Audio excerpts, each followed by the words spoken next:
ನಮಸ್ತೆ ಫ್ರೆಂಡ್, ಇವತ್ತು ನೋಡಿ ನಾನು ಕ್ರಿಸ್ಪಿಯಾಗಿ ಶಂಕರಪಾಳೆ ಮಾಡತ್ತೀನಿ. ಶಂಕರಪಾಳೆಗೆ ಏನೇನು ಬೇಕನ್ನೋದು ತೋರಿಸ್ತೀನಿ ನೋಡಿ. 1 ಕಪ್ ತುಪ್ಪ, 1 ಬೌಲ್ ಸಕ್ಕರೆ, 1 ಬೌಲ್ ಮೈದಾ ಹಿಟ್ಟು, ಅರ್ಧ ಬೌಲ್ ಚರಿಟಿ ರವೆ, 1 ಕಪ್ ಹಾಲು. ಇವು 5 ಸಾಮಗ್ರಿಗಳನ್ನು ಕೂಡಿಸಿ ಯಾವ ಥರ ಶಂಕರಪಾಳೆ ಮಾಡೋದನ್ನು ನೋಡೋಣ ಬನ್ನಿ. ಈಗ ನೋಡಿ, ನಾನು ಇದನ್ನು ಜರಡಿ ಹಿಡ್ಕೊಂಡೀನಿ.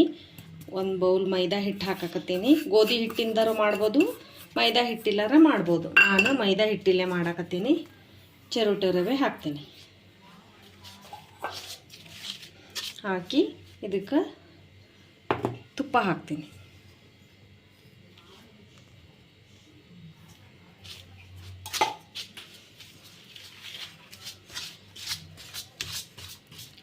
ಎಲ್ಲ ಮಿಕ್ಸ್ ಮಾಡ್ಕೋಬೇಕು. ಈ ಥರ ಮಿಕ್ಸ್ ಮಾಡಿಕೊಂಡು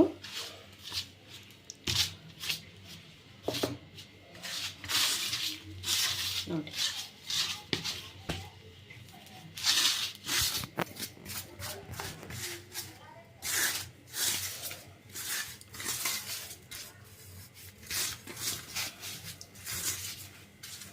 ನೋಡಿ ಈ ಥರ ಉಂಡೆ ಆಗಬೇಕಿದು. ತುಪ್ಪ, ಚರುಟಿ ರವೆ, ಆಮೇಲೆ ಮೈದಾ ಹಿಟ್ಟು ಹಾಕಿದ್ರೆ. ಈಗ ನಾನು ಸಕ್ಕರೆ ಹಾಕ್ತೀನಿ. ಇದೊಂದು ಬೌಲ್.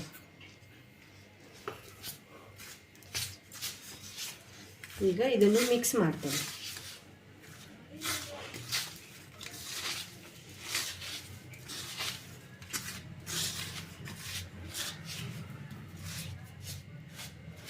ಮಿಕ್ಸ್ ಮಾಡಿ ಸ್ವಲ್ಪ ಹಾಲು ಹಾಕಿ ಇದನ್ನು ಚೆಂದಾಗೆ ನಾದ್ಕೋತೀನಿ.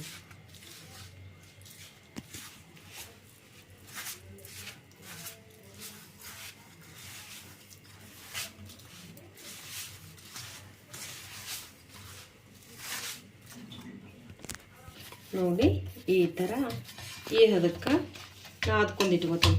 ಇದನ್ನು ನಾನು ಅರ್ಧ ತಾಸು ನೆನೆಯಕ್ಕೆ ಬಿಡ್ತೀನಿ.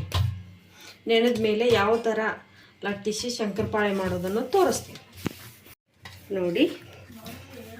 ಶಂಕರಪಾಳೆ ಹಿಟ್ಟು ಈ ಥರ ಉಂಡೆಗಳನ್ನಾಗಿ ಮಾಡಿಕೊಂಡು ನಾನು ಇಷ್ಟಿಷ್ಟು ದಪ್ಪಗೆ ಮಾಡಬೇಕು. ಇಷ್ಟಿಷ್ಟು ದೊಡ್ಡ ಉಂಡೆ, 2 ಚಪಾತಿ ಹಿಟ್ಟಿನ ಉಂಡೆಗಳಿರ್ತಾವಲ್ಲ ಆ ಥರ ರೋಲ್ ಮಾಡಿ ಇಟ್ಕೊಂಡೀನಿ. ಇದನ್ನು ಯಾವ ಥರ ರಟ್ಟಿಸಿ ಕೊರೋದು ಮಾಡೋದನ್ನು ತೋರಿಸ್ಕೊಡ್ತೀನಿ ನೋಡಿ.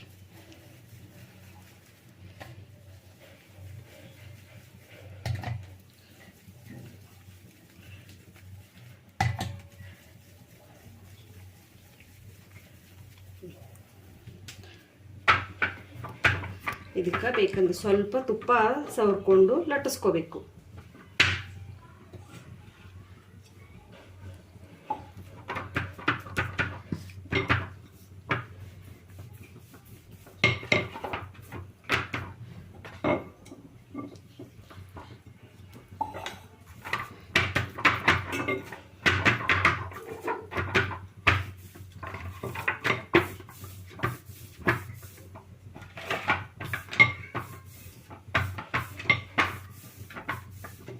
ನೋಡಿ ಈ ಥರ ಲಟ್ಟಿಸ್ಕೊಂಡು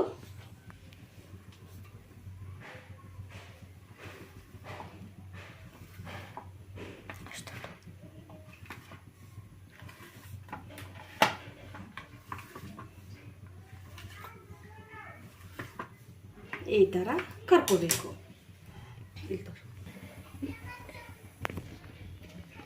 ನೋಡಿ ಎಣ್ಣೆ ಕಾದಿದೆ. ಈ ಥರ ಒಂದೊಂದು ಪೀಸ್ ಇದ್ರೊಳಗೆ ಬಿಡಬೇಕು. ಯಾವ ಥರ ಉಬ್ಬಿ ಬರ್ತಾವ ಅನ್ನೋದು ನೋಡೋಂತ್ರಿ. ಶಂಕರಪಾಳೆ ಮನೆಯಲ್ಲೇ ಮಾಡ್ಕೊಂಡು ತಿಂದು ನೋಡಿ ಕಮೆಂಟ್ ಮಾಡಿ.